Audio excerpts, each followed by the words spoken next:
ทุกคนต่อไปเนาะก็สิมาลองกินมัฟฟินช็อกโกแลตก้อนละ25,000เนาะเขาจะห่อถุงกระดาษมาแบบนี้เนี่ย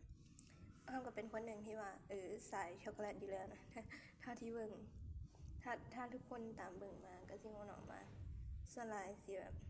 ลองกินแต่แนวช็อกโกแลตอันอย่างแบบนี้อันนี้ก็คือหน้าตาครับรวมก้อนใหญ่แห้งเนาะเพราะว่ามันจะเป็นมัฟฟินแล้วก็จะห่ออันนี้เนาะที่แบบเพิ่นเฮ็ดขนมอะไรโอเคกินแล้วเนาะทุกคนทางเทิงมันก็สิมีช็อกโกแลตตกแต่งทางเทิงเนาะเพิ่มความหวานทางในมันก็สิแบบคือใส่เค้กอะนะทางในมีฟองอากาศรสชาติก็แบบช็อกโกแลตนั่นแหละแต่ว่าเป็นความที่บ่เลี่ยนเนาะเพราะว่ามันอันนี้เฮ็ดมาจากช็อกโกแลตนะแล้วบ่ได้ซอสใส่มีแต่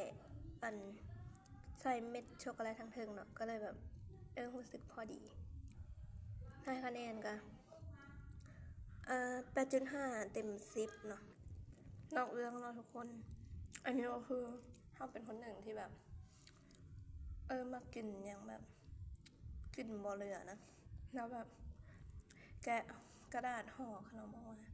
มันติดเป็นแบบนี้เป็นห้อยที่เขาห่ออะไรนะรู้สึกเสียดายนิดนึงมันแบบแต่แซ่บ โอเคบาย